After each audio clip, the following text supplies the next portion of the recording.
Olá, meninos e meninas, moças e rapazes.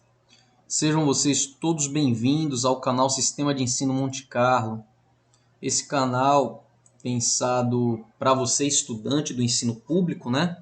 Seja você do ensino básico, do ensino fundamental, do ensino médio, até mesmo você universitário, pesquisador, simplesmente você curioso da matéria. Esse canal ele tem por objetivo te ajudar nos seus estudos, te ajudar nas suas pesquisas, nos seus trabalhos intelectuais, né? A base desse canal é uma base humanística, já que eu tenho formação em história, e nós também trazemos aqui conteúdo de matemática, matemática básica, a pedidos, né, dos nossos inscritos. E dito isso, pessoal, eu peço a contribuição do seu like, da sua inscrição, que você compartilhe, né, os conteúdos do canal com seus iguais, com seus colegas, né? Se em algum momento os conteúdos aqui têm te ajudado, talvez ajudem também outras pessoas. E dessa forma, nós vamos mostrar ao YouTube a relevância dos conteúdos que eu coloco aqui. E também não te custa nada. Faz isso agora, que se você deixa para depois, você acaba esquecendo. E sem mais delongas, vamos entrar no nosso assunto de hoje, mais um assunto para o nosso módulo de Sociologia, e nós vamos dar prosseguimento, né, a essa formação social e a dinâmica institucional em sociedade. E hoje o tema da aula, indivíduos e instituições sociais. Eu começo essa aula, turma, com esse exemplo de caso, né? E eu coloco esse título: o que se vê mais, o jogador ou o jogo? Esse exemplo foi uma reportagem do The Times, né, um jornal estrangeiro, que ele ocorreu em 2009. Então vamos ler aqui a reportagem para exemplificar e ilustrar para você do que se trata. Irlandês chama Henry de hipócrita por gol de mão. O lance legal que foi decisivo para a classificação da França para a Copa do Mundo de 2010, e o lance ele é descrito como uma bola conduzida com a mão pelo atacante Thierry Henry, né, que era jogador francês, antes da assistência para o gol de Gallas, seu companheiro de equipe, contra a Irlanda. E esse lance gerou várias críticas de torcedores e personalidades ligadas ao futebol irlandês. Uma das mais duras foi feita pelo ex-jogador Tony Cascarino, que defendeu a Irlanda nas Copas de 90 e 94. Suas declarações publicadas pelo jornal The Times questionam o caráter de Henry, a quem chamou de hipócrita. E aqui, né, a fala de Cascarino, onde ele diz, abre aspas, não sou um anjo, mas nunca teria feito o que ele fez. Henry pode dizer o que quiser, mas para mim não foi um lance acidental, e sim uma trapaça bem calculada. Ele colocou a mão para não perder o domínio da bola e depois a levou claramente ao seu pé direito. Fecha aspas. Então, onde esse exemplo quer chegar? Veja só, os indivíduos sabem que as regras existem, né? E eles, né? Nós, indivíduos, aprendemos desde a mais tenra idade essas regras, e o que faz com que se cumpram as regras, as normas, as condutas e impõe certo controle sobre os indivíduos são as instituições sociais. No exemplo, né, no caso Thierry Henry, a grande repercussão do seu ato se deve a ele ter burlado uma regra dentro de uma instituição que é internacional, que no caso as regras da Organização Mundial de Futebol, representado pela FIFA. Em uma partida de futebol, muitas vezes reparamos mais no jogador, algumas vezes nas regras do jogo. Os jogadores, evidentemente, são mais visíveis do que as regras, né? E na sociedade, assim, da mesma forma, reparamos mais no indivíduo ou nas instituições, ou reparamos nos dois. Tem gente que só percebe a existência de um deles, né? Podemos afirmar que a reflexão sobre as instituições sociais é importante para pensar sobre as nossas vidas e o nosso cotidiano.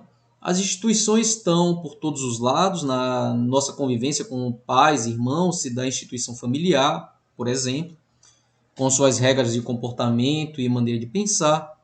Da mesma forma, a escola, com todas as suas normas que envolvem os critérios de avaliação de desempenho, horários, uniforme dos estudantes, assim como a sua convivência com professores e os outros profissionais e até mesmo seus colegas. Quando fazemos parte de um clube recreativo, estamos participando diretamente de uma instituição da qual somos sócios. Algumas pessoas que frequentam um ambiente religioso para prestar culto, que por sua vez representam uma instituição para fim religioso. A partir dos 16 anos, certamente terá que possuir e lidar com uma série de documentos para provar que tem direitos, ou seja, vai lidar com a burocracia que pertence ao Estado, que é outra instituição presente com bastante força na nossa vida. Enfim, até a mídia que seleciona, organiza, sistematiza e difunde informações para nós também é uma instituição, já que se trata de uma empresa capitalista, apesar de deter uma concessão pública como meio de comunicação de massa. Mas não pense que as instituições fazem tudo por você ou tudo por mim, como se vivesse num mundo automático, onde tudo é determinado pelas instituições sociais. Não é assim. Segundo Peter Berger, de 1976, a teoria dele diz o seguinte: as instituições devem ser vistas pela nossa imaginação sociológica de forma bilateral. O que quer dizer isso? Que elas moldam os indivíduos com suas regras e normas impessoais, com seu controle através da sanção e de ameaça de sanção, até mesmo com o uso da violência. No futebol, ou no exemplo dado, no caso do Thierry Henry, né? Se você não seguir as regras, pode ser expulso ou sofrer uma punição de multa, né? Na sala de aula, se você não cumprir com uma rotina de estudo e não alcançar um certo nível de avaliação de desempenho, pode ser reprovado. Se não tiver uma conduta, uma postura adequada de estudante, pode ser repreendido pelo professor ou pela direção da escola. Em casa, se você não zelar pela harmonia da família, pode sofrer alguma consequência emocional. E, por outro lado, você também pode ajudar a moldar ou modificar as instituições. Um exemplo disso é quando os movimentos sociais contribuem para um Estado garantir um direito do cidadão ou quando um grande movimento de pessoas pressiona as instituições para que elas tenham outra forma de se organizar. Então, observe que existe toda uma dinâmica. Não é só a instituição que lhe diz o que fazer e você é obrigado a fazer. Às vezes você também tem força de opinião. Por mais que isso vai levar tempo e empenho, mas é possível. Nesse exemplo aqui que eu trago, há muitos anos, há um tanto de anos, né, atrás, a Igreja Católica exigia que seus padres rezassem as missas em latim, que era a língua oficial da Igreja do Império Romano, né? Isso eu estou falando de 1900, 1910, século XX, tá? Porém, alguns padres começaram a perceber que as igrejas estavam ficando vazias, porque muitas pessoas não entendiam ou não viam significado na missa sendo realizada em uma língua que eles não conheciam. Muitos padres começaram, então, a rezar as missas em suas línguas maternas, e a autoridade máxima da igreja, que no caso o Vaticano, resolveu não mais exigir que as missas fossem realizadas em latim. Então, nesse exemplo, podemos ver que as instituições podem sofrer mudanças devido à ação dos indivíduos. Entendido isso, concluímos que as instituições sociais são órgãos reguladores da vida humana, que nos dizem de que maneira devemos nos conduzir, que exigem de forma padronizada, que nos obrigam a seguir comportamentos e atitudes desejáveis pela sociedade. E muitas vezes as instituições nos mostram que há somente aquela maneira de fazer e pensar as coisas no mundo. Podemos dizer, né, em outras palavras, que as instituições, enquanto estruturas organizadas, nos apontam o tipo de ação que se deve fazer num determinado espaço e tempo. Os fatos sociais são exteriores a nós, isso segundo Durkheim, né? Podemos perceber que o mesmo se aplica às instituições. Elas existem independente de nós, elas não podem ser negadas e temos que saber lidar com elas, porque senão você se tornaria um fora da lei ou um alvo da justiça. Elas moldam nossas ações e expectativas, por isso temos que cumprir certos papéis sociais. E se recusarmos esses papéis, as instituições têm um número variado de recursos de controle e sanção. E essas sanções são capazes de nos isolar, no caso das prisões, de nos expor ao ridículo. Não sei se o exemplo correto é esse, quando você é obrigado a prestar um serviço socioeducativo, nos privar de algo, por exemplo, quando você perde sua habilitação, sua habilitação de motorista, né? Quando você comete um ato grave e você é impedido de dirigir. E, em último caso, as instituições são capazes de nos violentar, no caso da polícia, né? Porém, como dito antes, a vida com as instituições não é automática. Se elas são quase impessoais e entendidas acima de nós, por que muitas pessoas as aceitam e convivem plenamente com elas? A resposta a essa pergunta é que simplesmente, quase sempre, desejamos e queremos aquilo que a sociedade e algumas instituições esperam de nós. É um querer nosso também, mas também porque o que nós somos e como nós definimos as coisas são quase da mesma maneira que as instituições fazem ou são. Por que isso? Por que essa familiaridade entre o seu querer e o motivador institucional? Porque as instituições são formadas por homens, por pessoas, por intelectuais, pessoas que são sujeitas às mesmas vontades que eu e você. Então, por isso essa tão semelhança, né, no seu querer e na organização institucional. Isso também pode ser entendido porque todas as instituições tiveram uma origem no tempo. Em uma determinada época da história, os homens sempre inventam novas formas de conduta, novas regras, novos valores e novas ideias. Contudo, na medida que são transmitidas às novas gerações, as condutas, as regras e os valores se cristalizam ou se solidificam. Quer dizer, né, passam a ser percebidas como independentes dos indivíduos que as mantêm e que as desejam. É como se as instituições sociais adquirissem uma vida própria, cuja existência não é mais percebida como uma criação humana. Por isso é que é muito difícil para os indivíduos perceber que as instituições ou a estrutura das sociedades onde vivem são assim porque os indivíduos em um determinado momento as fizeram e as reproduziram de uma certa forma. Entretanto, isso não impede que certos indivíduos modifiquem uma instituição ou a destruam e criem outras instituições, né? E por fim, podemos definir que as instituições funcionam para um determinado fim. Cada instituição ela tem um objetivo. Representam ideias, representam códigos, valores expressos com uma determinada linguagem, se autorreproduzem para se legitimarem, têm uma durabilidade muito maior que os grupos e os indivíduos e interagem e influenciam-se com outras instituições. Tá? Então, a instituição ela tem vida própria, porque antes de nós virmos ao mundo, elas já existiam e nós crescemos e nos educamos tendo que obedecer a essas instituições.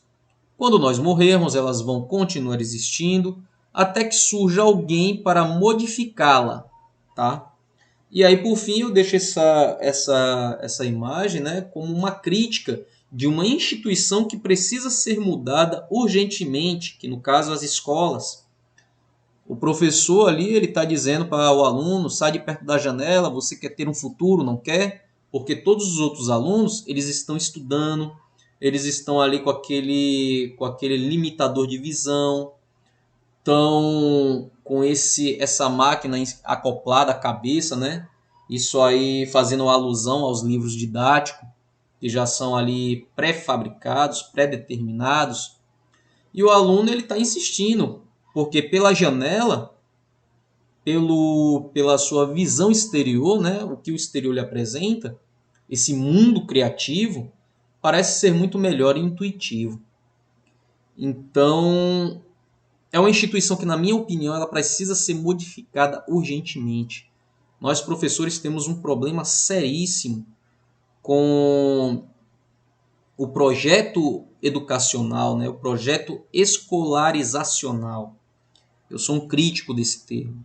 Para mim, educação é dentro de casa. Você não vai se educar nas instituições externas.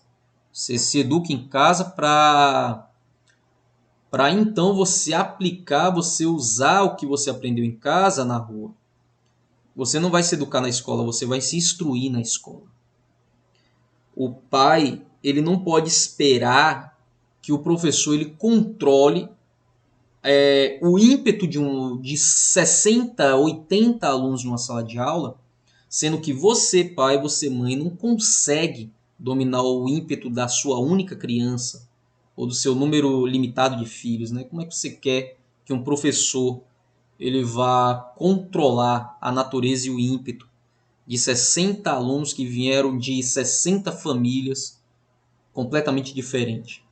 E já aqui, já dou uma alfinetada, que o problema social e até mesmo mundial é base familiar. Não existe base familiar, não existe uma estrutura familiar confiável que prepare esse indivíduo para o mundo.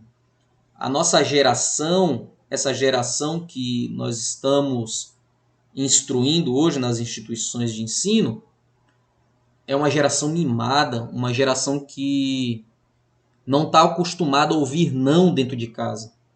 E aí o primeiro não que ela vai ouvir é dentro da escola, é fora do âmbito familiar.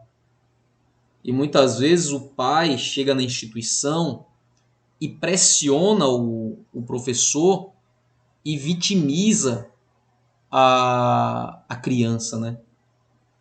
E o pai não consegue entender que o problema é familiar, que o problema é de educação familiar. Existem casos e casos, tá? Isso é o que eu vejo, que eu convivo diariamente. Turma, essa foi nossa videoaula de hoje. Às vezes eu preciso me controlar para que a aula ela não se torne um desabafo. Mas eu espero que vocês entendam que a mensagem, né, que eu quero passar nessas minhas reflexões. A todos um muito obrigado, você que acompanhou essa aula até aqui. Não se esquece de deixar o seu like. Fiquem todos bem, até uma próxima. Nunca se esqueçam, jamais se esqueçam que conhecimento é poder, tá?